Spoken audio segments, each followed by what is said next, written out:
Good morning, guys. Good afternoon, I should say. My name is Jerry Miller, and welcome to the I Love CVille show. It's a Monday. It's September 21st. We are deep into 2020. The chill is in the air, and on a Monday, the news is busy. We have a mayor doing a Facebook Live on Sunday. We have two important clips from her Facebook Live that we will relay to you. These clips pertain to a city manager hire and to the need to pivot or transition the city of Charlottesville from a weak mayor system to a strong mayor system where the mayor is elected and has final say in everything that goes on in this city. Oh my, oh my, oh my. Tag a friend, share the show. You guys need to hear what is happening in our city, please. Okay, we bring the nuances and the inner workings of City Hall and city government, the downtown mall. We leverage our connections and our network, which are deep and plentiful, to pass along information to you that is critically and paramount, critically important, and I would say paramount to the future of Charlottesville, Virginia. And when we have someone openly saying on a Facebook Live that the need to transition city government from a weak mayor to a strong mayor system, we better open our ears and listen to what that could potentially mean. Okay? We also have a city manager position that is open right now for hire. This is the chief executive officer of the city of Charlottesville, a gentleman who, with total compensation, health care, car, any kind of retirement plan, base salary, vacation time. We're talking a position that's roughly $250,000, $250,000 roughly, and pay a year in a position that determines much of what city does with its budget and how the city is run. And as of October 1, the city of Charlottesville will be paying John Blair, the interim city manager, who I love. John Blair, I love you. I'm going to say it again. John Blair, I love you. I'm going to say it a third time. John Blair, I love you. He is the interim city manager. October 1. Dr. Richardson will be on the payroll on October 1, and Mike Murphy will be on the payroll on October 1. And the word I'm hearing from City Hall is Maurice Jones, is still getting some kind of compensation. So that's count them four city managers on October being paid by your tax dollars, and my tax dollars. So when the mayor talks about the city manager on a Facebook Live or the move to a strong mayor, I'm going to bring that information to you. Today, following the weekend death of Ruth Bader Ginsburg, and rest in power, Justice Ginsburg, rest in power. Your legacy and your impact is long-lasting and will still be felt generations to come. No doubt, as you helped create equality amongst men and women in the workforce. Women everywhere should salute you and pass along to their daughters and sons the legacy and your impact. Now I'm going to put her death aside for now, and the commentary that's happening, and I'm going to relay this to Charlottesville, Virginia. The commentary that's happening now is President Trump should wait before the November 3rd election to appoint someone to fill Justice Ginsburg's position on the Supreme Court. And I'm not going to pick sides. I'm a disenchanted voter with someone who sees someone with a corrupt moral compass and someone who does not have the mental stability in play. I'm disenchanted. You know I'm not disenchanted. But a lot of people are saying Trump should not appoint a new Supreme Court justice until after the November 3rd election, and the fact that he is rushing between now and November 3rd to handpick someone that has ties to him is concerning for a lot of people in America. Everyone is saying, pump the brakes, pump the brakes, pump the brakes, pump the brakes. This must happen after November 3rd. Because we could have somebody else in the White House. That seems, good night. It's September 21st. You're talking about, 50 days? 50 days? Is it, quick math off the top of my head, 9, 40. 44 days, is that what it is between now and November 3rd? So with that same mentality of America wanting him to pump the brakes before picking a new replacement for Ruth Bader Ginsburg, should we not have that same mentality, Charlottesville, Albemarle County, and Central Virginia, in regards to the city manager, the chief executive officer, someone earning $250,000 of taxpayer money? We have Mayor Walker on a Facebook Live, and I'm going to play that clip for you, Judah. Get that clip ready to go. It's the first clip from her Facebook Live, the one with the 2-minute or some timestamp. Are you with me? You know which one I'm talking about? Okay, I'll let you know. I'll count you down, 3, 2, 1 when we play it. So on a Facebook Live, I think it was Andy Orban. I hope I'm saying your last name correctly, Andy. Andy Orban, who's a thought leader, influential, deep in thought. We don't always see eye to eye in perspective or ideology, but I appreciate his offerings and his thoughts he provided. And he straight up said in this Facebook Live, and I'm going to play it for you. Tag a friend. Tell your buddy to get on the darn show right now. Get on the darn show right now to hear what is happening. Because you're not getting news like this anywhere else. And that's why this show has exploded in popularity. So tag a friend right now. Text them, better yet, and say, watch the show on Jerry's Facebook page, I Love CVille, because you got to hear this from her. So Andy asked her, what is the priority scale of the city manager spot for you? And she straight up said it's a major priority. It's top of the priority list. We got to get someone in there quickly. I'm going to ask you this question. In roughly 13 months, November 3rd, 2021, there's 2 Charlottesville City Council spots that will change. Heather Hill and Mayor Nikuyah Walker. I have Heather Hill, frankly speaking, I think is my favorite counselor on council. But I have seen Councilor Hill in her time on council become more exhausted and frustrated and tired than ever. She is worn down like a number 2 pencil. You can straight up see it. It's exasperation, frustration. It's loggerheads with the mayor. It's loggerheads with West Bellamy. She has run into brick wall, and has not been able to roll out the policies and what she truly wants. I do not expect Heather Hill to run again for council. And I think that is 90 percentage points plus, 90% plus, my statement is going to become a reality. Mayor Walker, on the other hand, will run again for council and has made that intention known already. You have 2 spots that are coming up in November of next year. It takes an eternity to hire a city manager. City Hall is legitimately going to hire. This is how ridiculous local government is and how anti-entrepreneurial local government is. How anti-small. I can go into my businesses and I'm like, we're going to do this, and I want it rolled out by the end of the day. If you have to stay later, stay later. And every small business in America works that way. The boss tells you to do something, you get it done, you stay late if you have to. City government is going to hire a hiring firm. You heard me correctly. We're going to hire a hiring firm. Before we can hire a hiring firm, we have to vet or figure out or discuss which hiring firm it is. Is it that one? Is it that one? Is it that one? Is it that one? That takes time. Once the hiring firm's been hired at an obscene amount of money, taxpayer dollars, your dollars, dollars that could go to teachers, dollars that could go to schools, dollars that could go to roads, police, EMT, firefighters, dollars that can help the economic boost of this community that needs it so much. Which hiring firm should we go? 5 people decide. All right, let's pick that hiring firm. How much should we pay them? 5 people decide. All right, we'll give them that much money.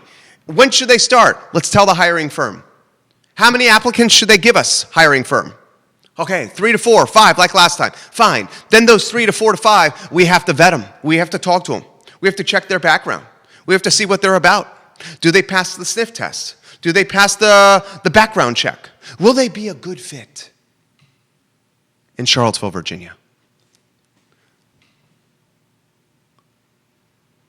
It's bureaucracy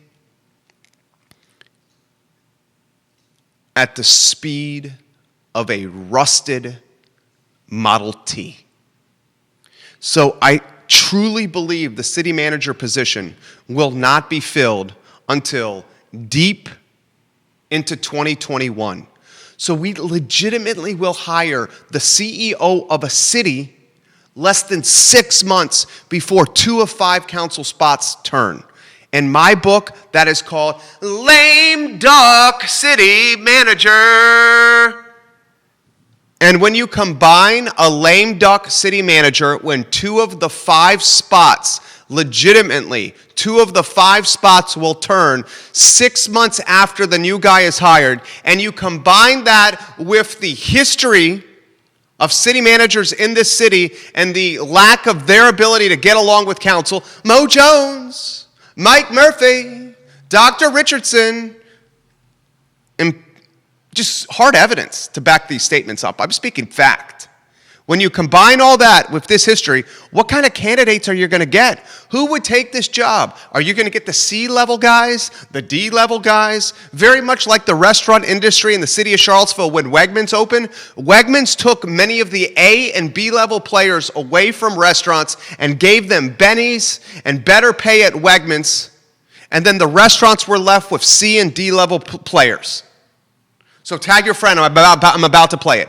This is the time for you to watch and listen. I'm going to play clips from Mayor Walker's Facebook Live from Sunday. You probably missed it, and it has not been reported by any news outlet yet. It's not in the Daily Progress. It's not in the CVille Weekly. It's not in NBC 29, CBS 19. It's nowhere. It is nowhere, and it's terrifying to me. It is nowhere. You must hear this. Tell a friend to get on right now. We're going to play it in 7 seconds to give you a heads up. Get them on and watching right now. Judah, do you have the first clip ready to go? I'm going to count them down from a 7-second standpoint so people can get in.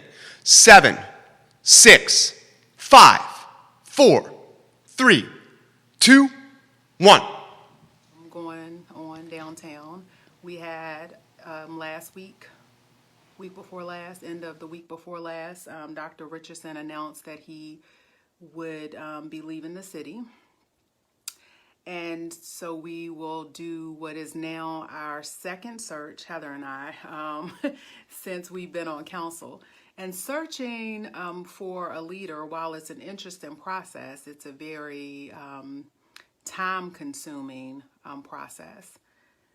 And hopefully we will get the person that Charlottesville needs, and we will announce, as we did last time, what steps we're taking to find this new leader for the city. And I think the only thing I'm thinking right now about that is, you know, we often talk about how like cutting edge we are as a community. Like we're thinking about things first. We're trying to implement things first. But we really struggle with the fact that, you know, things are changing all the time. And what may have worked a week, a month, a year ago may not work today. In terms of looking for our next city manager, there are a lot of things that Charlottesville has never had before. There's a lot of qualities that we needed that we have had. And hopefully the next leader, we will find some of those, most of those, many of those, the majority of those qualities in, you know, that individual. But we have to understand that change is always occurring. And just because someone doesn't work out in the community, it doesn't mean that everything is falling apart as a result of that. It just simply means that it's, you know, time for us to change course. And as you all ask and demand for different things, that will mean, so prepare yourself, that even myself, someone you voted in November 2017, I may not work for what the public wants moving forward. I may not be what you all are seeking in the moment, right? And so you all will vote for someone, attempt to find someone to be the candidate that you are looking for. And so it's, the past week, I think that's been one of the most... All right, guys, more clip from Mayor Walker coming up. The next clip from Mayor Walker coming up is the need to move to a strong mayor in the city of Charlottesville. A strong mayor would be an elected position, essentially a career politician, similar to LeVar Stoney in Richmond, someone who rules the city and says, this is my city, this is how we're going to rule it. I want you to hear what she had to say in the Facebook Live. I'm going to play that for you. I'm already getting messages from City Council on what we're talking about here. Lloyd Snook has messaged me about this, about waiting for the... Lloyd Snook, Charlottesville City Councilor, sent me a message on this. I'm going to read it verbatim from Lloyd Snook. Lloyd Snook is one of 5 Charlottesville City Councilors. Everybody in City Hall watches this show. We heard from Director of Communications, Brian Wheeler, on Friday. Sent me an email and said, please call me, we have stuff we need to talk about. Literally. Happy to share that email. Councilor Snook says, waiting to hire the Charlottesville city manager is not likely a good idea. We would need to wait until January 2022 to involve the new councilors before advertising, meaning that the position wouldn't be filled until summer of 2022, Jerry. I don't want to wait almost 2 years, and more importantly, John Blair does not want to be an acting city manager for 21 months or more. John Blair's a city attorney. He's filling in as the city manager. John Blair got a pay bump to be the interim city manager. The deputy city attorney is now the city attorney. The deputy city attorney got more of your tax dollars to become the interim city attorney. It is a cluster F. That's it. I'm not going to use profanities. A cluster. Okay? I respectfully respond to Lloyd Snook. I said, Councilor Lloyd Snook, if Mayor Walker and Heather Hill do not win re-election in 2021, that means a new city manager will be hired less than 1 year, most likely less than 6 months, prior to 2 new openings on city council. That sounds like a lame duck city manager to me. That lame duck nature and the city's poor history with city managers will 110% limit the interest in this position. As a result, we will get inferior candidates applying. Patience is a virtue, Councilor Snook. Councilor Snook responds, Jerry Miller, I am aware of that factor. We will see. Can you go to studio camera? Because I'm like flummoxed, flabbergasted, confused, bewildered, and downright just uncertain of what's happening here. We got at least 3, and if someone really looked into this, probably 4 men earning money from taxpayers to be city manager throughout October. John Blair, Mike Murphy, Dr. Richardson, perhaps Mo Jones. We have a city council in November of next year that's going to turn over 2 spots. Heather's not going to run. Mayor Walker is going to run. Her base has splintered mightily in her time on council. She does not nearly have the popularity or the backing she once had. She is losing support left and right. That's safe to say. So you're going to legitimately have 2 new people on council, and the CEO of the city could potentially be hired by the old council less than 6 months before the new council comes in, and then taxpayers are going to pay this dude, this lady, $250,000. What in the HE double hockey sticks is happening? This is like the absolute ass-backwards way to run a city and to run a business. This is literally like get bags of money, throw those bags of money at the problem, and see if that bags of money that you throw at the problem solves it. Oh, it didn't work with Maurice? It didn't work with Mike Murphy? It didn't work with Dr. Richardson? You got the second clip ready to go? Tag your friends. This is the most concerning one. Tell your friends to watch right now. Watch right now. Watch right now. This is her take on Charlottesville needing to move to a strong mayor government. A strong mayor government, I can't believe I'm saying this. A strong mayor government 13 months before she's trying to run for reelection.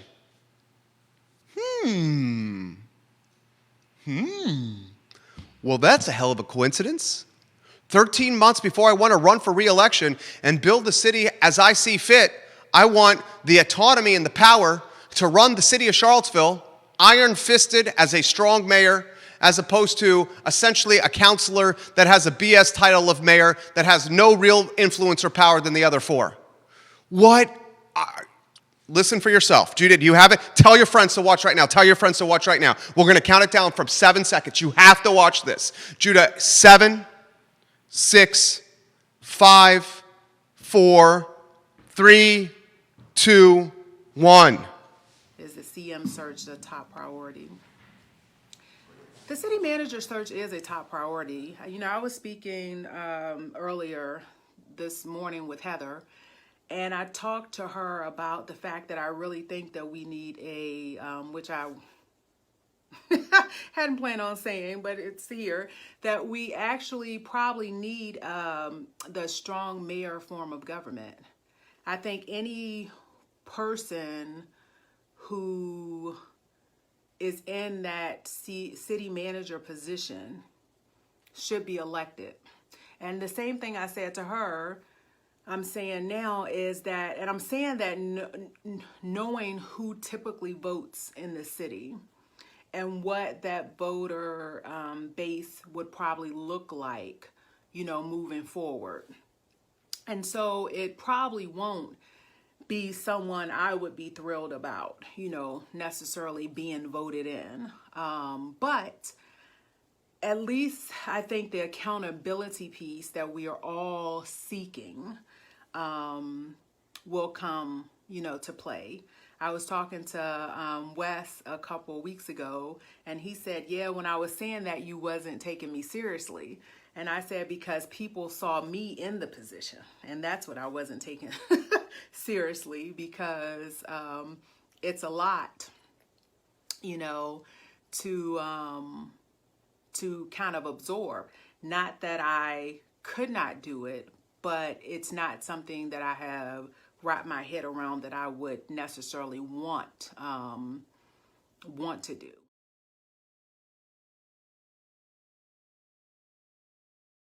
Literally, a counselor communicating to us during the show about what we're talking about. Let's welcome in a gentleman that needs no introduction. It looks like he's been freshly groomed and manicured with a nice high and tight on the side. Dave Norris looking sharp per usual. Judah Whitcower, I have Dave Norris on the line. All right, Dave, you are an ambassador and a champion of Charlottesville, Virginia. People see you as a leader. You go anywhere and you're recognized to the point where some of your children have said it's difficult to walk with Dave Norris on the downtown mall because he is stopped for autographs, to kiss babies, and to handshakes. Okay, that might be a little bit hyperbolized, but he's a cool dude. I'm going to say that. He's a cool dude. Anywhere you want to go on some of this topic material, we're coming so far. There's so much from City Hall. This is like a talk show host dream. What is happening in City Hall right now, Dave Norris? You are living your best life, Jerry. I'm trying to, buddy. You're fired up. I can tell. I am fired up. But no, there's a little bit of embellishment about autographs. I haven't signed an autograph in many years. But, anyhow, yeah, no, it's a fascinating time right now, and particularly for political junkies like you and me, and people who care about this community and want to see it thrive and want to see good governance. And how do we get there? That's always the question, right? So. Lots of good discussion. I've been following you, and you know, in terms of the timing on the city manager hire and the role of the city manager vis-a-vis the mayor, yeah, a lot of good stuff to wrestle with. So I'll throw this to you. Yeah. What went through your mind when Dr. Richardson resigned? This is a gentleman who took his family from Texas, where he was already at the top of the game as the city manager there, to Charlottesville. And 16 months into it, the dude in total compensation gets what, $350,000 in total compensation to just walk away from a job. What went through your mind? Yeah, I mean, the fact that he's going to be taking a salary for another year without having to lift a finger, that was a provision in his contract. So obviously they're going to honor that provision in his contract. But still, it's as a taxpayer, it's frustrating to know that we're not going to get much out of that $300,000 or whatever the total is. But anyhow, I think the writing's sort of been on the wall for a little while. If you've been following some of the news stories in the progress and discussion on your own show and CVille and others, there's obviously been some frustration, some tension within City Hall. You had the whole incident with the fire department and people calling each other out in the media and in emails, making accusations about incompetence and I don't know, just kind of a toxic atmosphere there between the city manager and the fire department. Obviously, there's been some media coverage about tensions between the city manager and the council. So I can't say I was completely surprised when this announcement was made last week, but it's disappointing. It used to be that city managers were here for a good 10, 15 years or more. That was sort of the norm for decades. In fact, I think Maurice Jones was only like the fifth city manager Charlottesville ever had since we adopted this new form of government back in the early 1900s. So city managers were sort of the mainstays, and then city councilors would come and go. We were the part-timers, and they were the sort of institutionalists. And now we've had, between interim city managers and permanent city managers, we've had four or five in the last 10 years.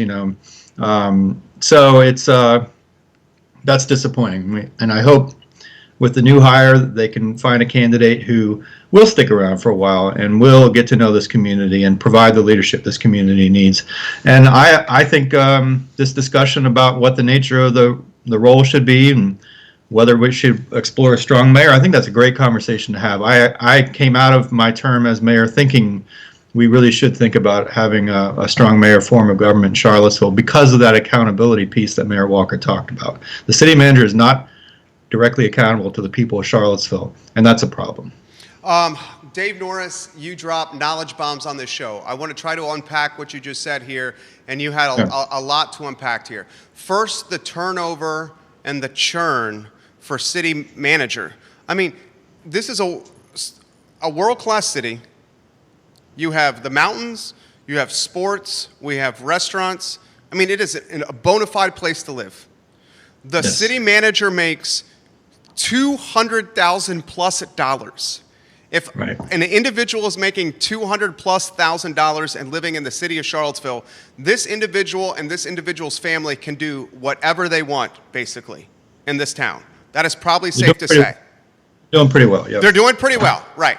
Yeah. I can probably say that the majority of the people watching this show are not making that money. That's probably safe to say.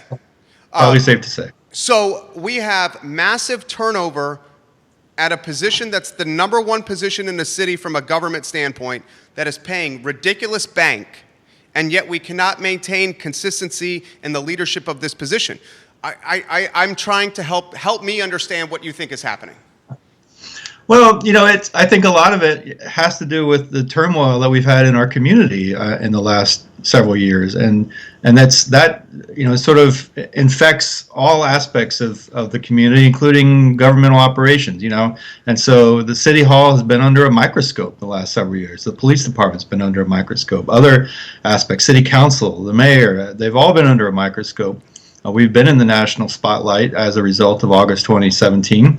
And that creates a really challenging dynamic. It's a challenging place to govern in, even under the best of conditions. It's a challenging place, but it's certainly gotten a lot more challenging in the last several years. And I think we have to keep that in mind when we look at who the next city manager, regardless of whether or not we go to a strong mayor form of government, you still need that kind of high-level city administrator, whether or not they're reporting to 5 councilors or to 1 mayor. You still need a full-time city administrator, and we've got to consider their ability to handle the stress, handle crises, manage difficult situations, and I think.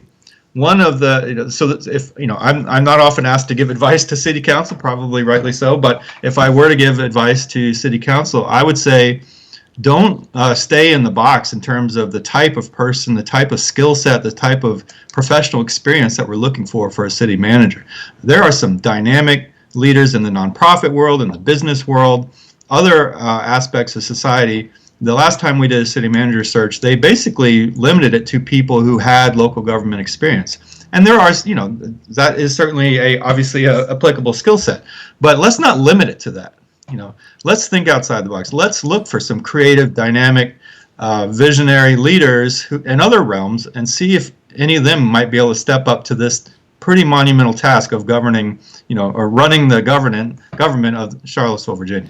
That's why we like this dude. It's called level-headed, rational thinking. It's called common sense. That's why we like this guy. He uses common sense. I could not agree with him more. I'm going to throw this to you here, and help me understand this. You're smarter than all of us here. Not true. City manager is hired by 5 councilors. Correct. The 5 councilors are going to use a hiring firm to create a short list or a hit list of the hiring firm thinking these are people that we think could work well with Charlottesville. Dr. Richardson understood, and he should get props for this. He should get major props. He understood the history, the turmoil, and the nuances in City Hall. And he created a contract that this contract had an exit for him. And this exit is like a sweetheart deal of an exit, where for a year, this dude's going to make $300K, whatever the number is. We'll call it $300,000 to do absolutely nothing. The next person, or any person that's on this short list that this consulting firm gives to the 5 current councilors, I would think these people would have this mentality, Dave, then I'm going to get out of your way. Mentality, if you're a really good candidate, you're going to have a sweetheart exit, just like Richardson, or you're saying, don't even put my name on here. Your last one lasted 16 months, moved his family from Texas, and then said, get the hell out of Dodge, okay? And the other group could be folks that are maybe not A or B players, maybe C or D players that understand that they're going to have to give a lot to get a gig. How do you see this playing out? Am I wrong in seeing it that way?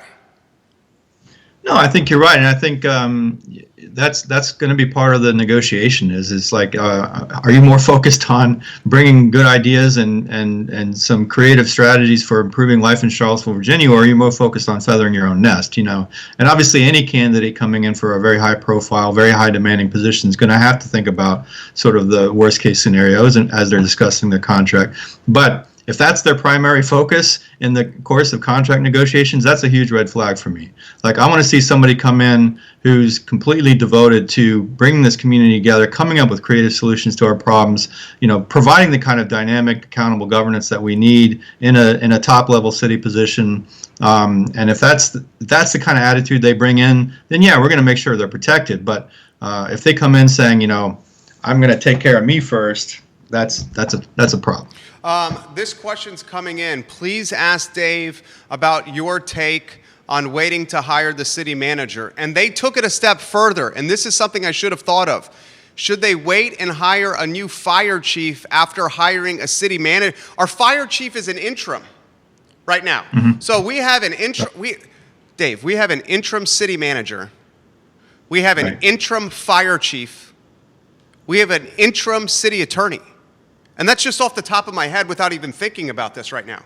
So how do you, as a guy who's experienced and respected in this community, how do you manage the hire of a city manager? Do you do it before if you're on council or after? If so, how and why? Yeah, I think if the election was 2 months away, that's one thing. But the election's not until November of 2021, and as Lloyd Snook says, that means you wouldn't be bringing on a new city manager till spring, summer of 2022 at the early. I just think we should go ahead, do it right. But I don't, because the other thing, Jerry, is that in 2023 we're going to be electing three new spots. councilors. Yeah. So, right, and so it's just baked into this system of local governance that we have. That there's constant turnover on city council, or the potential for turnover on city council. So at any given time, you're within a year or two of 2 or 3 seats coming open. So I just think you have to move forward. If I'm on city council, you just have to move forward. I agree with Lloyd on that. But again, you have to do it right, and try to keep the politics of who's going to be here in 2022. Try to keep that sort of on the side and just think about what's best for our community. What do we need in the long run? Because again, we can't be thinking about this is somebody we're going to bring in for 2 years. This is hopefully somebody that's going to be here for 5 or 10 years or more if we do it right. I'm knocking on fake IKEA for that. I hope he's right. This is actually an IKEA knockoff. It's not even IKEA. So I'll throw this to you. That's a natural segue into the need for strong mayor. Yes. Yeah. Yeah. So obviously, the challenge in changing the form of government here, because we are a Dillon rule state, which again means that we can't change our city charter without permission from the General Assembly in Richmond, right? And so, and some localities have gotten permission from the General Assembly to change the structure of their local government. So the city of Richmond did that a number of years ago. They had the same exact system we have now, and then they went to a strong mayor, which I honestly, again, I think that's probably the better approach. And because then the top official for the city is directly accountable to the people. And you still have the city administrator who has that sort of professional experience and expertise in running a government, but then they're reporting to somebody who has sort of the broader community that they're accountable to. And then you still have the city council as a check on that mayor. So to me, that's sort of the best of both worlds, But again, it's not something we can just unilaterally choose to do ourselves. We have to get a bill into the General Assembly, and that first means you have to have at least 3 city councilors that are going to support it, which we've never had in Charlottesville. We've never had majority support in council for changing the form of government, at least on this strong mayor issue. So, so I don't know. It may not ever happen, but I do think it's a conversation worth having. Okay. I learned from you. It seems to me, from watching, we're local government junkies. You and I spend entirely too much time on this. I think it's probably safe to say. It seems to me that there's a majority that is simmered and is voting in a block in Mayor Walker, Councilor McGill, Vice Mayor, and Councilor Payne. I believe Councilor Payne was Mayor Walker's campaign manager during her run. Is that wrong? No, that's incorrect. Okay, was he actively involved in her campaign? He volunteered for her campaign, yes, but he was not her campaign manager. Okay, so thank you for that correction. So he's involved with her campaign. So it seems to me that there is a voting block of Walker, Payne, and McGill that has emerged. It seems to me from reading the tea leaves, and I asked smarter people than me this question, which is you, that this voting block is gaining the interest in the momentum behind a strong mayor government. I'll take it a step further. Sally Hudson doing very big things in Richmond. Sally Hudson has already helped local government gain autonomy with zoning changes. City of Charlottesville now has more autonomy than ever to change the zoning code, and that's a direct influence of Sally Hudson, a delegate. So if we have a bubbling majority that is clearly voting in a block in McGill, Payne, and Walker on many different issues, and we have a gateway link to Richmond and Sally Hudson, who in some ways ran on a ticket with Payne, or not on a ticket, but ran in a similar stratosphere. It seems to me 3 people, gateway link, this actually could potentially happen. I mean, it could, although, to be honest, and I follow this stuff fairly closely, and I know you do as well. I have not heard Sina McGill or Michael Payne speak in favor of a strong mayor, and I've only heard Nikuyah Walker sort of say it's something worth considering. I will say, as recently as a year or 2 ago, I know she publicly said she wasn't really a big fan of the strong mayor form of government. So I don't see, a huge groundswell right now, although maybe with this shift in the city manager position, maybe it'll open up that dialogue. But I'll be interested. Maybe you're picking up on something, that's just sort of right below the surface. And again, I tend to think there's a lot of merit in at least considering that direction. So. Well, the reason I'm picking up on it, and I'm not going to name any names, is because they're saying, Jerry, this is happening. You need to let people know this. And then we saw the Facebook Live on Sunday. So what exactly would a strong mayor mean for Charlottesville? Educate us, and how a strong mayor position could mean to the city manager, and how other city councilors could keep a strong mayor in check. Right. Yeah, so basically the strong mayor is directly elected, and usually it's somebody that actually can devote themselves full-time to the job. The mayor of Charlottesville, even the unelected mayor, who's sort of one of 5 city councilors, it's still a full-time job, but they're not paid as a full-time job. So you have to have, if you're not independently wealthy, you have to have another job on top of your full-time job as mayor. So the idea is, let's create the space for somebody to actually do the job, do it well, provide them the salary. And they're not going to make $300,000 a year, but provide them the salary to actually live on and not have to work another full-time job. And then they would be directly elected by the voters, and so they'd be directly accountable to the voters. Now, they don't necessarily, in a city the size of Charlottesville and with the demands that we have and the budget that we have, they're not necessarily going to be the one running City Hall per se, in that typically what you have is a city administrator who's very much like a city manager, who knows the nuts and bolts of how to run a local government, but they work sort of in tandem. And the mayor is sort of the visionary person, the one that comes up with the policies and represents the city, is the face of the city. But the city council still gets elected. City council is a check on the mayor. They can veto proposals from the mayor, as they do in Richmond regularly. The last 2 mayors in Richmond have come forward with very big, very visionary changes regarding development of downtown Richmond. Both have been gone down in flames because city council vetoed them and overrode them. So the city council still has a lot of power. The city council approves the budget, just like they do now. So it's a nice sort of checks and balances system. But the bottom line is that person who not runs city, but the top person at City Hall, the chief executive officer of the city, is directly accountable to the people. And I think that's a component that's been missing, and it's a real problem. So again, and there are different gradations in this. So you could have what some people call a stronger mayor form of government, where it doesn't go all the way to where Richmond is now, but maybe somewhere in between. So I think there's different ways you can look at it, and I think it's a good conversation to have. Dave Norris, killing it here. What are we missing, Dave? You got a lot of people watching. What are we missing here? I don't know. The other big challenge, of course, the 800-pound gorilla in the room is the COVID crisis. And when you layer that on top of all the other issues that this city manager and the city council and the mayor have been dealing with, it's just incredibly challenging. And so it's just one more reason why, when we start to look for a new city manager, city administrator, we've got to find somebody that can really juggle a lot of balls, do so very professionally, very effectively, very creatively, very innovatively. These are demanding times, and they really require somebody with pretty incredible set of strengths and skills, and I hope we find them. You're going to love this, and we'll close on this. Jerry, the strong mayor is the person who you're speaking to right now. Well, thanks, Mom. That is. No, would you ever run again, Dave? You get that all the time, don't you? I've always said I never say never. I'm happily retired from it right now, but I've always thought if there's an opportunity that comes up, happy to consider it. And I hope you do too, Jerry. I mean, you're somebody. I moved to Albemarle County, and I'm totally going to do it. I just got to get through my wife now. That's the last step, and then we'll make a push for board. That's a big one, though. That's a big one, especially if we welcome number 2 into the mix, which the conversation is being had now, which is crazy.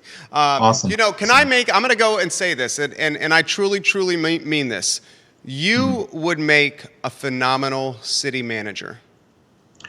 Well, thank you, Jerry. I don't know if I have the attributes that a city manager needs, but who knows? I mean, I don't. Yeah, I can think of people in town. In fact, I have one person I won't name on your show, but there's somebody here in town that I think would be a slam dunk for city manager for Charlottesville, and I'm going to sort of do what I can to plant that seed where I can. But there are some great people out there that if we can rope them in and make it work for them and make it work for us, we'd be really well off. Can I, this is what I may do here, and it's percolating in my mind. This is why I may champion Dave Norris for city manager, okay? And I'll let you know here. And I can follow you around if you're down in the dumps. This will help you get out of it here. Dave Norris, mayor of Charlottesville.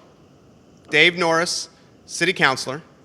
Dave Norris helped negotiate the parking battle, the downtown parking garage war between the city of Charlottesville and super wealthy Mark Brown. Dave Norris fighting for affordable housing across the city of Charlottesville as we speak. Dave Norris, well-liked and beloved by everyone in this community. This guy would be a phenomenal city manager. And I think Dave Norris, I don't want to speak for you, Dave. I think if the city of Charlottesville went to Dave Norris and said, we need your help, you would say, I love this city so much, I'd be happy to help the city. Well, it's very kind of you, Jerry. You're making me blush. But it's all true, Dave. It is literally all true. I don't see it happening, but I appreciate the kind words. Yeah. Hey, you rock at this. I'm so grateful for your interview time.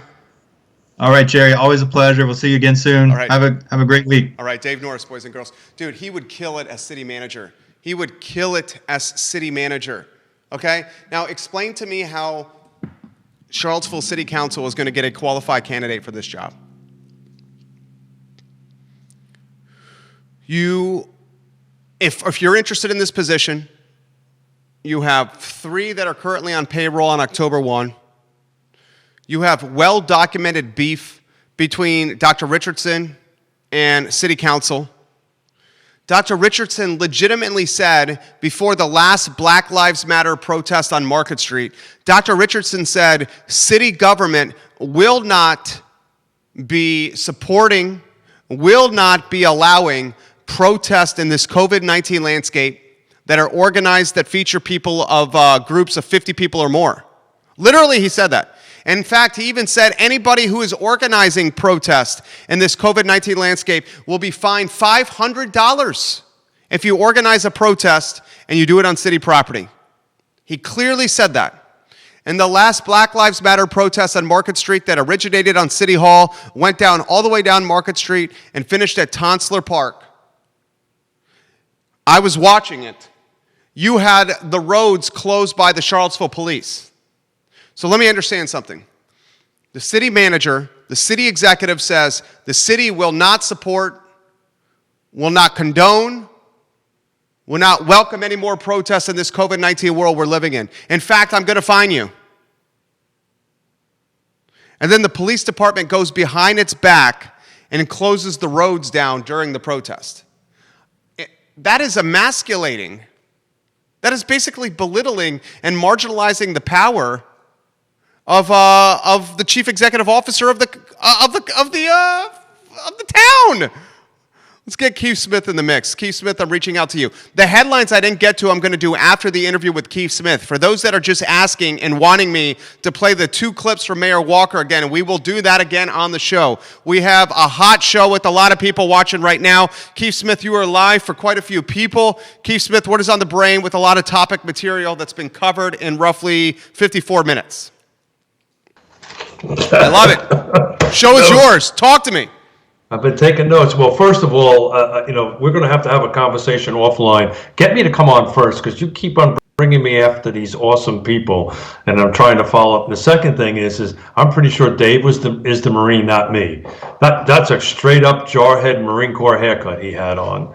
But I was texting you. One of the questions I would have asked Dave on that. To me, I think that the city needs to go to district voting, and I wanted to know, is that also probably is, and they probably have to go through the Dillon rule process to change their charter to go do that. But I can speak with some authority on that subject because for the last 3+ decades, I've been working with all the jurisdictions around here: Charlottesville, Albemarle, Flavanna, Nelson Green, Louisa, and I think that's it. I think I got them all. All the other jurisdictions, now they're county jurisdictions, so they operate a little bit differently, but they have districts, and then what they do is then they vote their chairman, which acts like a mayor. It's funny, I brought up, if you remember one of our conversations some months ago, I brought up the term strong mayor. And everybody that we talked to got shot down pretty quickly. It seems to resurfacing its head at this point, but how does strong mayor make you feel? To be honest with you, I much prefer districts than strong mayor. That's my personal opinion, right? So where you carve the city up in districts where, unfortunately with the methodology that they're using at this at large, it's just a volume number, right? Whereas if I live in Fifeville, whatever that district might be, right? I have to be a resident of Fifeville, right? So forth and so on, and I have to have voters from that particular district, right?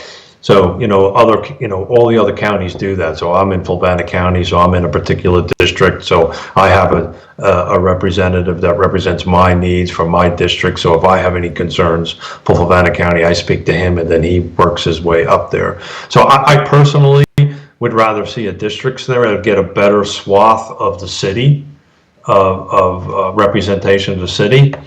What do I know? But then I think you probably don't need the strong mayor at that point, is my opinion. I'll play devil's advocate with you for the sake of a talk show.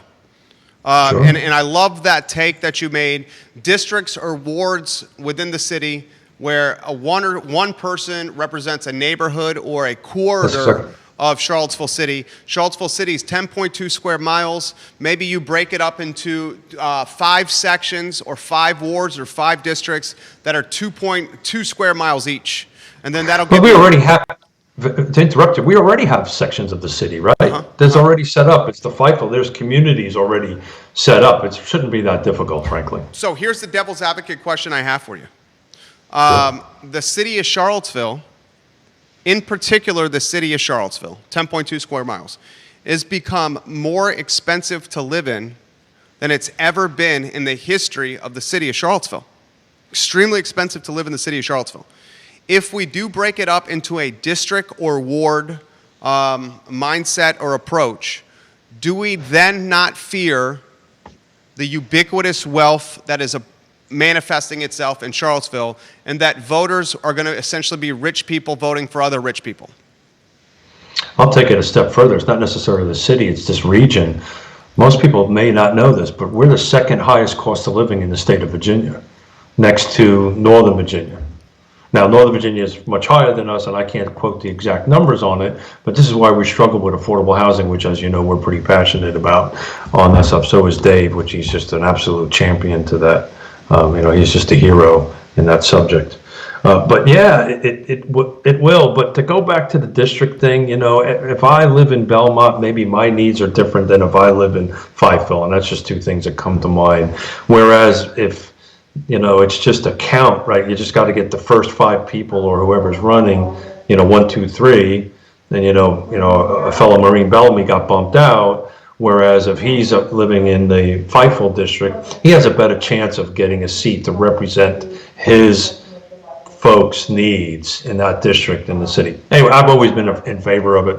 Nobody's really ever listened to me, except for you, of course. I listen to you daily. A good indication of what I said with districts and the fact that folks would be voting according to what perhaps they look like is Albemarle County. And I believe Albemarle County has never in the history of the county, someone correct me if I'm wrong, never in the history of Albemarle County, correct me if I'm wrong, please, has had a person of color elected to the Board of Supervisors.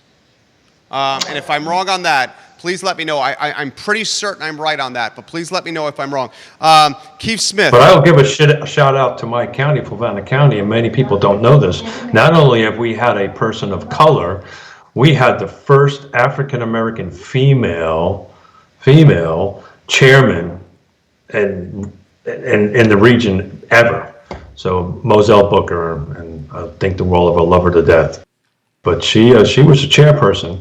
A chairman, I shouldn't have said that word, but chairperson color, female. There you go. That's a good tip. I did not know that. A majority of people watching did not know that. That's why the distinguished gentleman comes on the program. He drops knowledge bombs left and right. On top of that, he's super well dressed. Look at the very hipster mask that he's got over there. Look at that, dude. I feel like you're a 26-year-old looking for coffee in Seattle right now. I went to the bank this morning. I felt very uncomfortable with this on. Tell us about tomorrow. I had sunglasses. Yeah, sunglasses and your bandana. It's like, give me all your money. You would be visiting me in jail. Distinguished gentlemen, what's on for the show tomorrow? So we're excited. I got James King coming in from King's Family Vineyard, fellow Marine, but we're going to talk about all the excitement stuff that we did that. Yona and I went out there on Saturday afternoon, and to use your word, the place was in fuego. Did I use it right? You did use it right. Yeah, it was really great, respectfully done. It was outstanding. It was good to see a lot of folks out there. So we're going to talk about, how COVID-19 is impacting them, how's their business, and then probably two Marines talking Marine stuff. And then, the back end of the show, I want to kind of pick up where we left off on Friday. Somebody told me to get some slides, so I'm working on some slides and talking about the market and where I think 2021 is going to be. So I can't wait. I'm so pumped for tomorrow's show. Keith, we'll see you. So a special start for tomorrow's show will be 10 a.m. No, sir, that's Friday. Oh, Friday show. Special start for Friday show is 10 a.m. Tomorrow's show at its traditional time, 10:15 a.m. Real Talk presented by the Yes Team Realtors on the I Love CVille network. The show is dynamic, and it's because it's a reflection of the distinguished gentleman who is dynamic himself. Keith Smith, my friend, you have a good afternoon. One quick comment. Sure. You know what today is, right? Today is National Batman Day. Batman Day. Just wanted to get that in. No Robin Day, but National Batman Day. On the Halloween edition of Real Talk, Keith Smith has bought myself and Judah Wickower, our director, spandex tights Halloween costumes. So the Keith Smith is going to be wearing black spandex with a black mask on and some ears. You just lost your whole audience right now. I thought that's why you were riding your bicycle all the time, because you had to get it spandex. I am. I don't want you to laugh at me. Thanks, guys. Good to see you, Keith Smith. We love you, Keith. See you later. All right, guys, give the show a like and a share now. Give it a like and a share now. Give it a like and a share. We got stuff coming in on Instagram, Facebook, Twitter, LinkedIn, and now direct message. I will get to as much of this as possible. Now is the time to offer your perspective into the show. People are begging me to replay the 2 clips from Mayor Walker again. In fact, we need to tag Mayor Walker on the feed. In fact, why don't I do that now? Mayor Nikuyah Walker,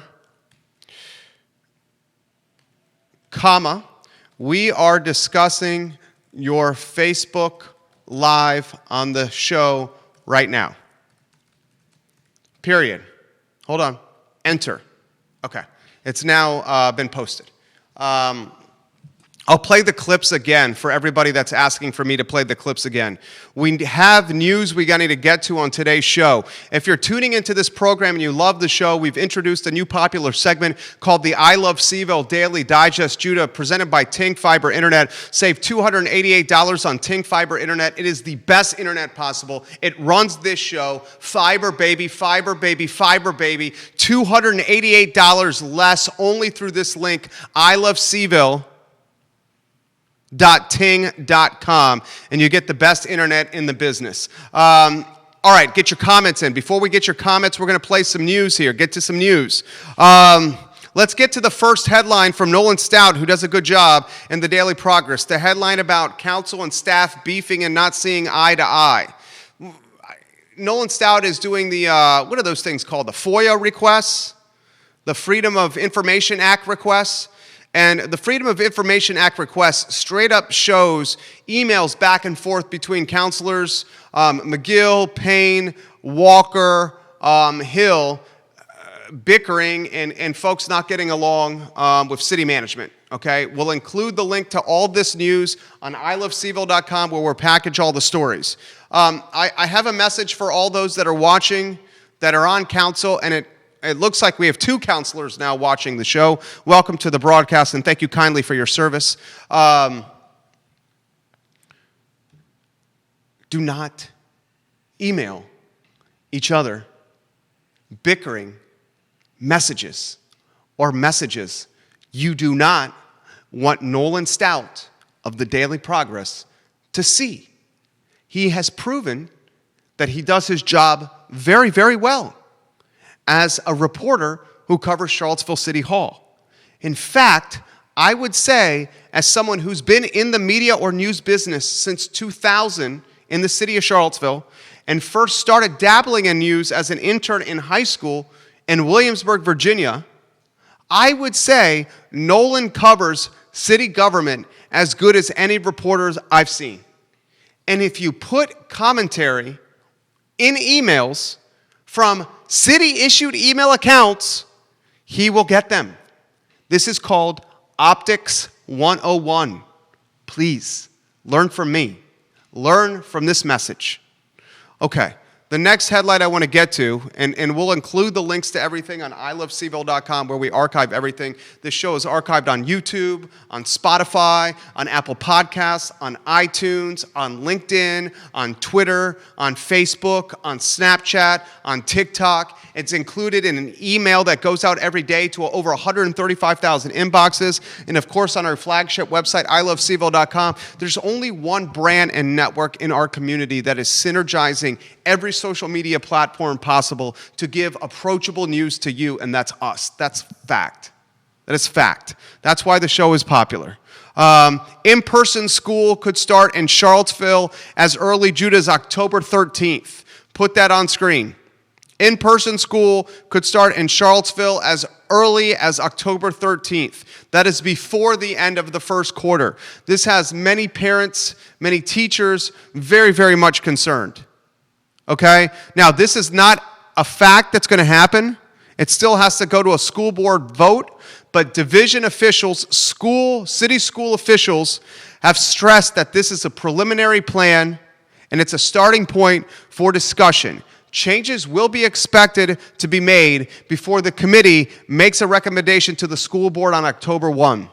But as of right now, the recommendation from the division within the school system is to get kids back in school. And I'm going to cut to the chase, and it's extremely important to you, the listener and viewer, that I be straightforward and cut to the chase. I do not beat around the bush. I say what's on my mind. I mean what I say. And that's how I do my business, how I go about my life. Just ask my wife. It's not always easy to be around because I don't beat around the bush, but you always know where you stand with me, always. Okay? Here's the cut to the chase comment. There is no question there is a curriculum disparity between what private school kids are doing now and what public school kids are doing now from a school standpoint. I've had numerous parents, over 30 different sets of parents reach out to us and say, please relay what our public school kids are going through. Art and physical education electives.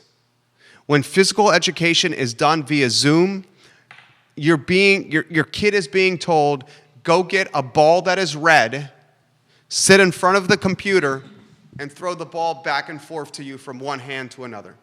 Just like this. In front of the computer. Get a red ball and throw it from one hand to the other. And if you don't want to do that, you don't have to do PE. It's okay, it's an elective now. Same with art. The kids in the public school systems are still figuring out now how to Zoom. The students at the private school have significant work, significant expectations, and significant levels of accountability to make sure that work is executed properly. This is creating an educational and curriculum gap. It's furthering the wealth gap, and unfortunately will create more civil and social unrest. Ask around. This is not anything new that I'm saying to you. Ask around. The next headline, Judah Wickhauer, we need to get on screen, our fabulous director, before we get back to Mayor Walker and her live stream. Hunter Smith has created a new restaurant on the Charlottesville Downtown Mall. Hunter Smith and his Champion Hospitality Group will open. Judah, how do you say that, do you think, the word? Is it Passiflora? What is it? Passiflora. All right, are you on the Judah Wickhauer camera with the mic on so people can hear you? Because you're much more intelligent than I am and certainly more experienced with words and vocabulary. The new restaurant by Hunter Smith, the owner of Champion Hospitality Group, is called?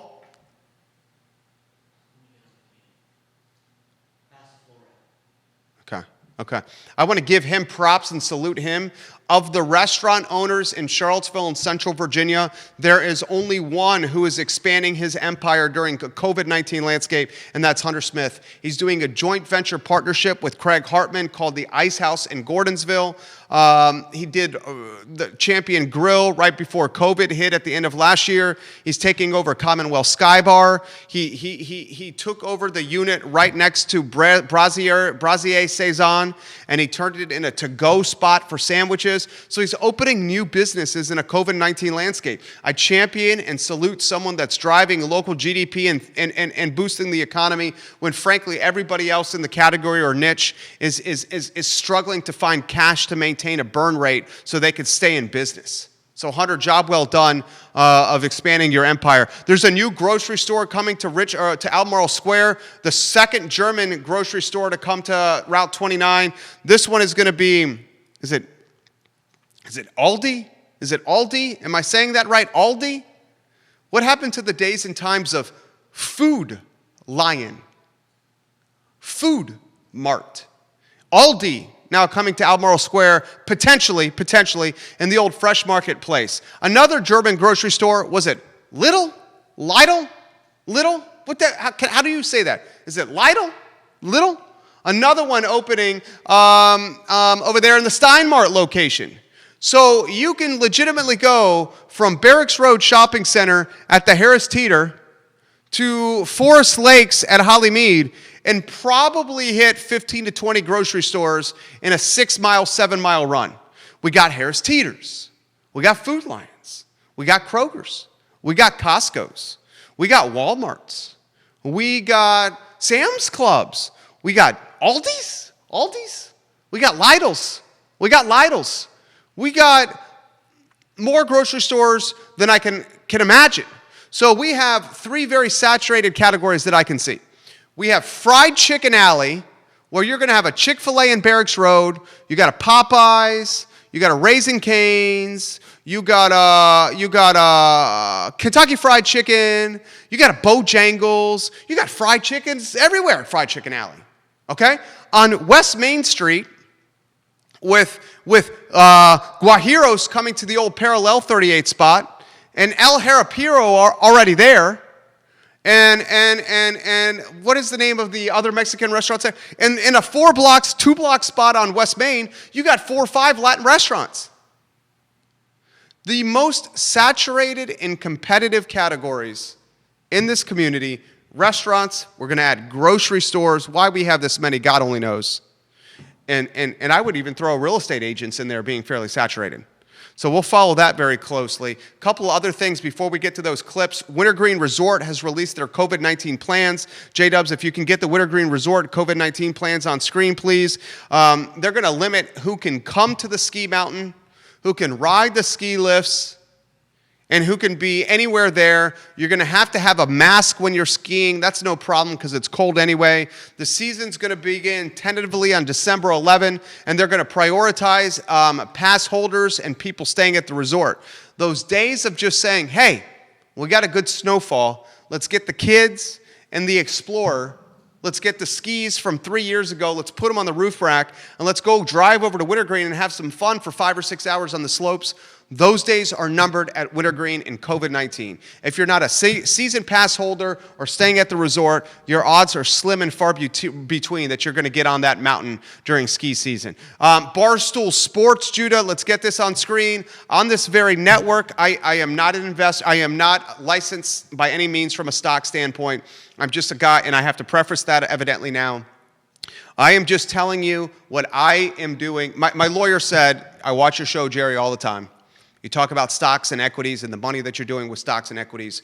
You have to stipulate to everybody that's watching the show that you don't have a Series 7, you're not Series 9, you're not licensed, Series 66, you're not an investment guy at all. Okay, I'm not. I'm just telling you what I'm doing with my money and how I'm getting return on investment. That's all I'm doing. We said on this show to purchase Penn National. Penn National is a casino company, and it did a joint venture with Barstool Sports. Barstool Sports is an irreverent social media brand that's focused on sports from a guy standpoint. Put it back on screen. Barstool Sports, now the #1 app in the App Store in the sports category. Barstool Sports is leveraging its massive social media following to promote its joint venture partnership with Penn National, the brick-and-mortar casino company. The brick-and-mortar casino company, Penn National, has rolled out a gambling app for the smartphone. This gambling app from the smartphone, we got the leaf blower that we hired to take care of the Macklin building outside, Judah, and we tell him not to come during these hours, yet he still comes. So we may need to tell him not to blow the leaves here in a second when he's coming out there.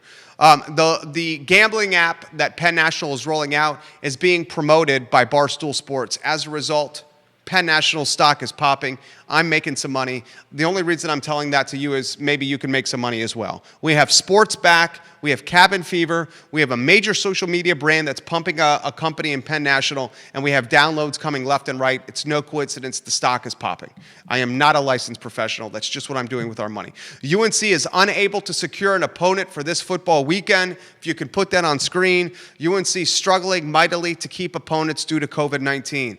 The University of Virginia and Virginia Tech football, there's not much of an update we can give you. We're waiting for what? The Wahoos to play the NC State Wolfpack. We cross our fingers that game materializes. We understand that there are COVID-19 breakouts in dormitories across grounds in Charlottesville, and it's tied to the wastewater. They're studying the wastewater from the dorms. We hope that does not impact the game. Guys, I'm about to play the Mayor Walker clips again from her Facebook Live. I encourage everybody who missed the Facebook Live clips earlier to tell a friend to watch the show in the next 3 minutes. The clips are going to be about Mayor Walker's take on the hiring of the city manager, and the clip is also going to be on the need to potentially move to a strong mayor in Charlottesville. You must, if you live in Albemarle County, you must, if you live in Fluvanna, Orange, Greene, Nelson, if you live in Gordonsville, if you live in anywhere in Central Virginia, the future and the economic stability of your municipality is directly correlated to what happens in Charlottesville. Charlottesville influences the counties around it. If you do not understand that, you're just not being smart. For those people that are saying, I'm going to boycott Charlottesville, you're literally hurting your county by doing that. The counties that surround Charlottesville go as Charlottesville goes. We must realize that. It's unaffordable to live in Charlottesville, and that unaffordability is trickling out to the outer counties in Central Virginia. And the people that have homes under ownership now are reaping massive equity and massive return on investment. Those that are renting are being pinched and pushed out. So the clips that I'm about to play from Mayor Walker and her Facebook Live, you must watch them. And tell your friends to watch them as well. We will play them in a matter of moments. Before we do, let's get to an update from the Washington football team. The Washington football team lost to the Arizona Cardinals yesterday, although I saw some fight and potential from the Redskins quarterback. He had a costly turnover, okay? But this Haskins kid has got some upside. And Ron Rivera knows how to run a football team. I can't believe I'm saying this, but I really like what I'm seeing from the Washington football team, from its coach to its quarterback to its tailback and its defense. They just ran into a buzzsaw in this Kyler Murray kid. The quarterback for the Cardinals is shorter than I am, and that's very difficult to be shorter than I am. And this dude is a freaking beast. He can do it outside the pocket, inside the pocket, with his legs, with his arms. And he picked us apart like Thanksgiving turkey, the Washington football team. That being said, I'm seeing some positivity from the Washington football team. I think we may have a franchise quarterback on our hands, which is amazing. When's the last franchise quarterback we've had? Was it Mark Rippon? Was he the last one? With the posse? With Sanders, Muck, and Clark? Was he the last one? A lot of people watching here across Facebook, Instagram, LinkedIn, Twitter, YouTube, Snapchat, TikTok, email. website, direct message. Good Lord, we're connecting with people.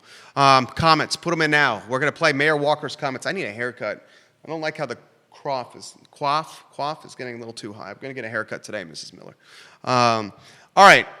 Put your comments in. I'm going to relay them on screen. Then we're going to play Mayor Walker's Facebook Lives again. You tag a friend. You have to hear what she has to say. Tag a friend. You have to hear what she has to say. Tag a friend.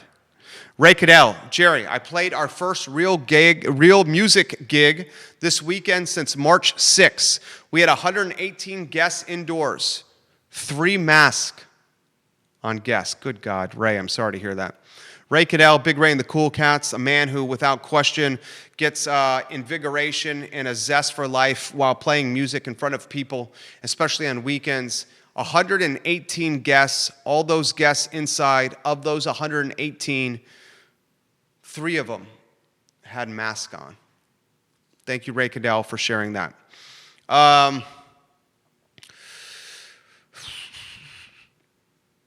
Charlottesville has Mr. Norris. This is from Bill McKenzie. Mr. Dave Norris was in the group that pushed through Mrs. Walker's independent run for council. That's probably true, but that was a different time. Ray Cadell says, Dave Norris is a slam dunk for city manager. Dave Norris is a slam dunk for city manager. Let's do it. Barbara Lundgren says, Dave Norris for city manager. Barbara Lundgren also says, Latois Catering ran 3 successful events over the weekend. Carol Thorpe says, Jerry, personally, I prefer a ward system within the city of 7 to 9. Good Lord, we have a lot of people coming and texting me here. All right, I'm going to get to this. Carol Thorpe, Jerry, I personally prefer a ward system within the city of Charlottesville, 7 to 9 districts and a city manager, as opposed to having a strong mayor. Better to have divided power in more hands than more centralized power in fewer hands. Carol Thorpe, I agree with that division of power. Certainly in today's times. I will play devil's advocate for the sake of a talk show. Look at the Albemarle County Board of Supervisors. What does the Albemarle County Board of Supervisors have in common? Well, they're white. There's no diversity. They're all fairly well off and wealthy. They're all a little up there in age. Gerard Smith tried to run for Board of Councilor, a leader, a man who's gone through tremendous political training, an African-American male who's a leader in the community, and he didn't get the victory for Board of Supervisors, and he grew up in Barbersville. Gerard Smith grew up in the district, and he lost to someone who just moved from California. The problem with the ward system as Charlottesville becomes more rich and white is your electoral base, the people voting the wards into office, will likely vote for people that look, sound, invest, and manage their money like them. And do you understand the cojones you need to make a comment like that in front of a lot of people? Do you understand the cojones you need to call out Bodo's Bagels in this town and their pop-up drive-thru on Preston Avenue that's spilling onto Preston and causing traffic congestion? That's blasphemous for so many. Yet I do it because I know it's the right thing to do. Dave Norris, thank you for that correction. There's been one, count them one. There's been one person of color on the Albemarle County Board of Supervisors in the history of Albemarle County. I'll say it again. There's one, count them, one Albemarle County Board of Supervisor in the history of Albemarle County that's been a person of color. Dave Norris, thank you very much. That's Charles Martin, a former member of the Albemarle County Board of Supervisors who served from 1991 to 2003. He passed away at age 57 in 2012. He grew up in Virginia, moved to Charlottesville in 1974, and attended the University of Virginia, where he graduated with degrees in government and sociology. He was elected as a Democrat. He represented the Rivanna District for 3 terms from 1992 to 2003. He first won in 1991. In 1987, Martin was appointed to serve as the at-large member of the Albemarle County School Board. During his school board service, he was the first African American to serve as chairman of the school board. After being elected as a supervisor, he campaigned unsuccessfully to add an 8th seat to the school board. In 2001, Charles Martin ran for the 58th district seat in the Virginia House of Delegates. Charles Martin was the founder of the Sexual Assault Resource Agency. He died in 2012. The only African American in Albemarle County Board of Supervisors history.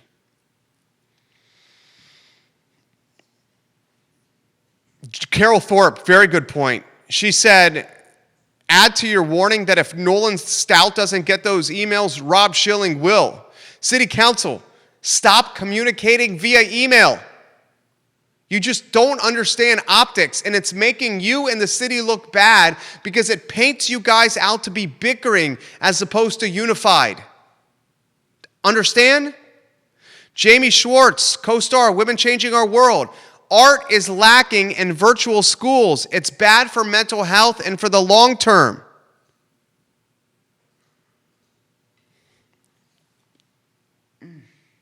She's so right. Art is an elective in virtual learning environment. PE is this. Find a red ball in your toy chest. Bring the red ball to your Zoom. Throw the red ball from one hand to the other. Throw the red ball from your left hand to your right hand.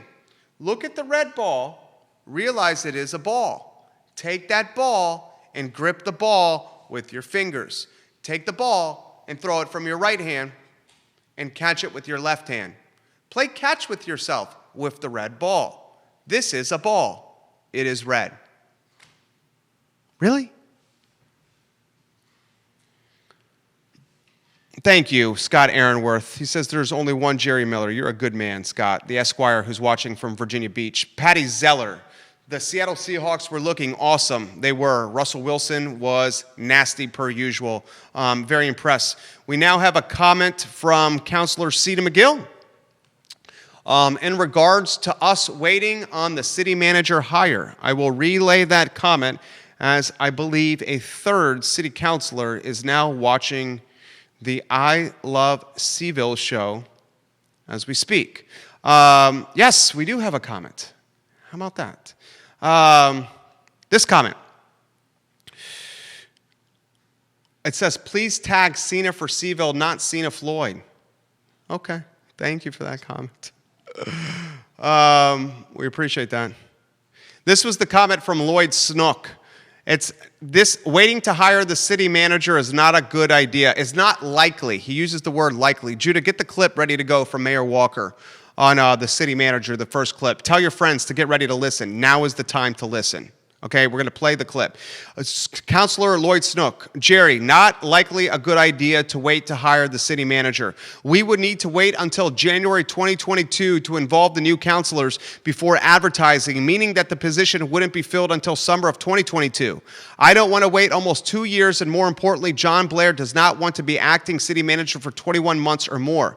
I responded to Councilor Lloyd Snook. Councilor Snook, if Mayor Walker and Heather Hill, Councilor Hill, do not win re-election in 2021, that means a new city manager will be hired less than 1 year, most likely less than 6 months, prior to 2 new spots opening on city council. That sounds like a lame duck city manager to me. That lame duck nature and the city's poor history with city managers will 110% limit the interest in this position. As a result, we will get inferior candidates applying. Patience is a virtue. That's what I said. Councilor Snook says, Jerry Miller, I am very aware of that factor. Acknowledging the factor. Literally acknowledging the possibility. Why would a legitimate city manager with legitimate city experience want this position when all the other ones have been run out of Dodge as if they had leprosy or the bubonic plague in 1842 Tombstone cowboy times? Seriously. Douglas Clay says, they don't even have a fire chief. Should they not wait to hire the city manager, or should they not wait to hire the fire chief until they hire a city manager? We have an interim fire chief, an interim city manager, and an interim city attorney right now. Heather Walker had something hilarious to say. Heather Lehman Walker. Heather, I would love if you came on this show. She said, if they start the search now, maybe they will find someone who is not qualified. That was a dig, Heather.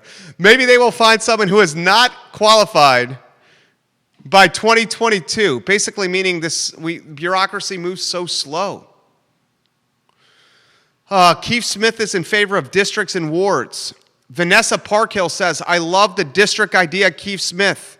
Vanessa Parkhill said, I had no idea the police went against the city manager to close down the streets. No wonder he resigned. That's correct, Vanessa Parkhill. The police went against the city manager's orders. And not only the police, but council itself, basically belittling and emasculating the chief executive officer of the city.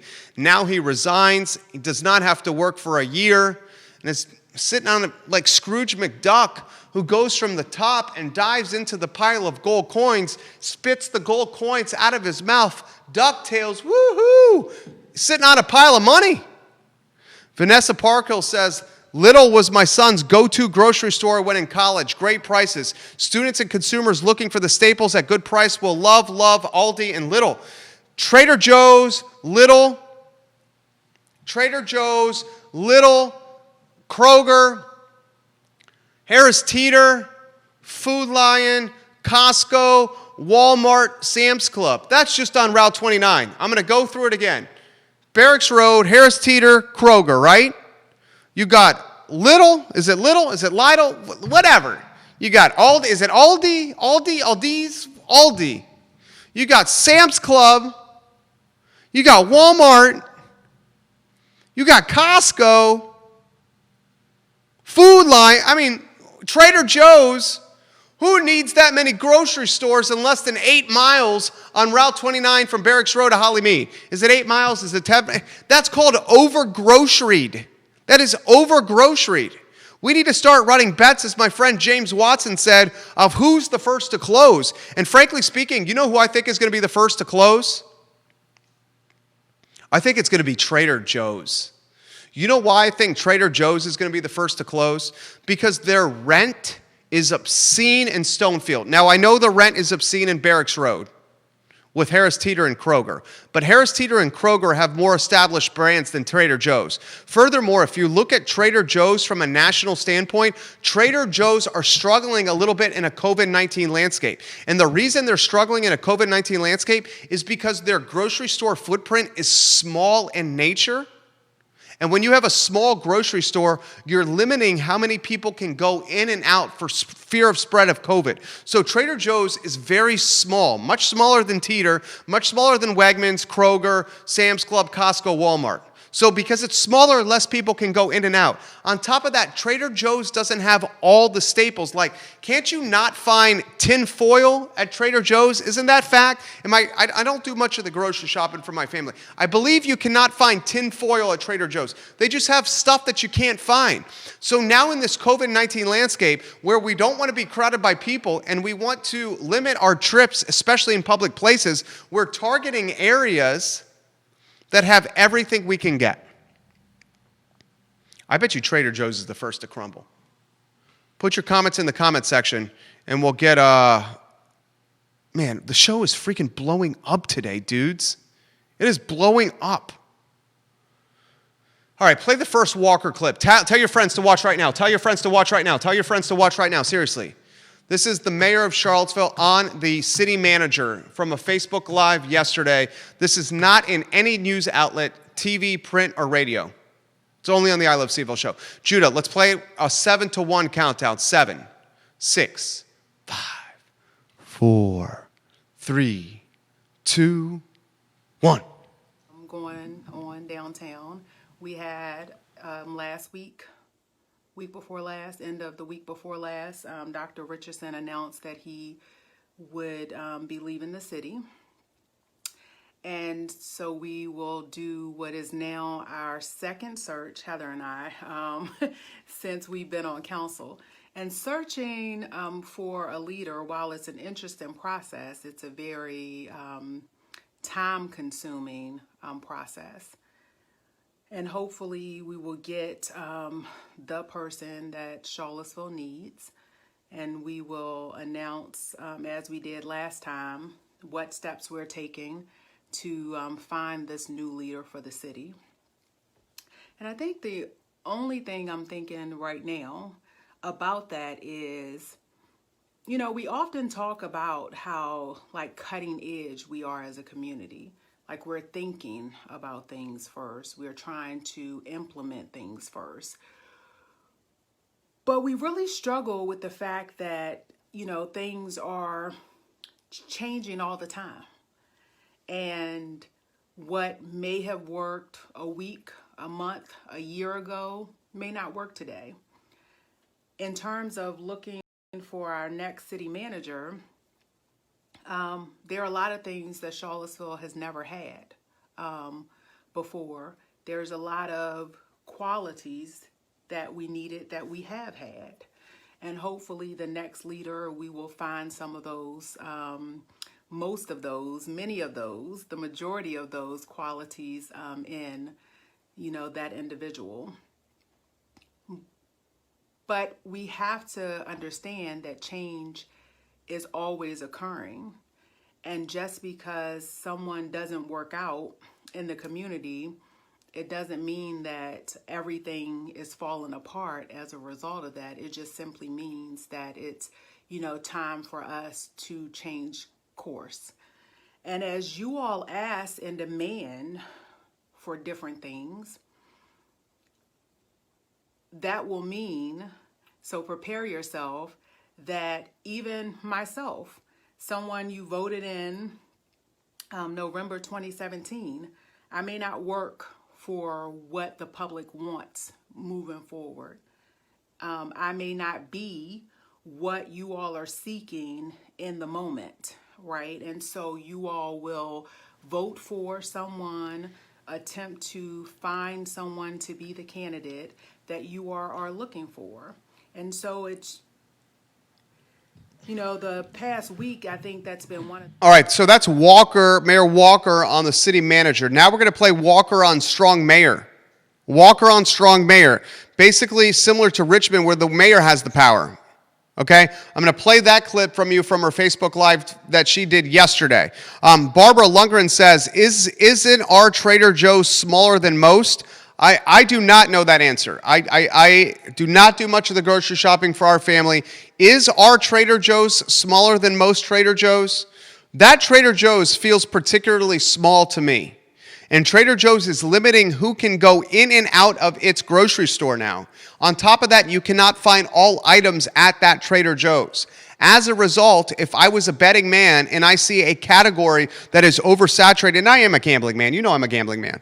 I see a category of groceries that's oversaturated. I think the one that has the astronomical rent, that has the small footprint, and does not have all the goods that you could find in one spot is the one that's most vulnerable to this bubbling competition. That's just my prediction. If you disagree, put the comments in the comments section. Judah, do you have Mayor Walker on the need to go to a strong city manager or a strong mayor? Do you have that, Judah? All right, tell your friends about this. Tell them now. Tell them now. Play that in, let's count them down from 7. 7, 6, 5, 4, 3, 2, 1. Is the CM search the top priority? The city manager search is a top priority. You know, I was speaking earlier this morning with Heather, and I talked to her about the fact that I really think that we need a, which I hadn't planned on saying, but it's here, that we actually probably need the strong mayor form of government. I think any person who is in that city manager position should be elected. And the same thing I said to her, I'm saying now is that, and I'm saying that knowing who typically votes in the city and what that voter base would probably look like, you know, moving forward.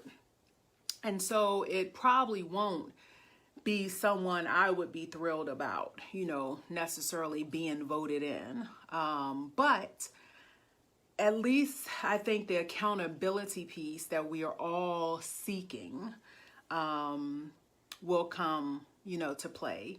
I was talking to Wes a couple weeks ago, and he said, yeah, when I was saying that, you wasn't taking me seriously. And I said, because people saw me in the position, and that's what I wasn't taking seriously, because it's a lot, to kind of absorb. Not that I could not do it, but it's not something that I have wrapped my head around that I would necessarily want to do. We bring this to you because it's important to stay informed with what's going on. Judah, we'll give some love to Dr. Wagner here in a matter of moments. Let's get that ready to rock and roll. Guys, this is basically the climate that we're living in. Are you ready for this? Are you ready for this? Are you ready for this? The climate we're living in, city schools do not get the money they want. Albemarle County schools are not getting the money they want. Charlottesville city nonprofits are not getting the money they want. Charlottesville firefighters, police, and EMTs are not getting the money they want. Same for Albemarle County. We don't have the money to operate schools the right way. A lot of that is due to COVID-19 and a pandemic that's impacted hospitality, retail, and restaurant, and the taxable revenue that goes with it. Tourism and the taxable revenue that goes with it. I get it. But at a time when we should be hoarding and preserving cash, at a time when we should be more fiscally conservative than ever before, at a time when we should be taking the money and putting it in a bank account for a rainy day because we're not sure when this pandemic is going to be behind us, at a time when common sense and small business perspective should prevail, we instead are paying at least 3 city managers through the month of October. We instead will hire outside consultants to create a hit list of city managers that may be interested in a job that frankly no one wants. We instead will take that hit list of city managers, we'll put them on airplanes, we'll put them on hotels, and we'll take them to restaurants and we'll wine them and dine them during the interview process. We instead will allocate city resources to a position that has 3, maybe 4 people earning an income from it, city manager. If this doesn't rub you the wrong way, you must be filthy rich then. If this doesn't run you the wrong way that we can't afford to pay teachers or keep schools running like we can, but we can pay 3 city managers, we can give the deputy attorney a 10% bump to be the attorney, the city attorney. The interim city manager gets a 10% bump in pay.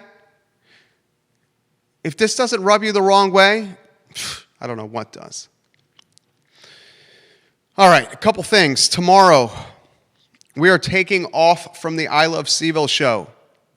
We will take Tuesday off from the I Love CVille show as I travel to Richmond to service some clients in RVA. We're having a lot of success there. We will take tomorrow off. We will still do the I Love CVille Daily Digest, Monday through Friday, 5 days a week. Your news at 5 o'clock, 5 days a week, 5 minutes or less. The I Love CVille Daily Digest. Scott Wagner Chiropractic and Sports Medicine, get some love. Dr. Wagner changing people's lives through chiropractic care, sports medicine, and physical therapy. Who's got your back? Dr. Wagner's got your back. All right, that's it. We were fired today, man. This show was red hot. Thank you kindly for joining us. We will see you Wednesday at 12:30 on the I Love CVille show. Take care.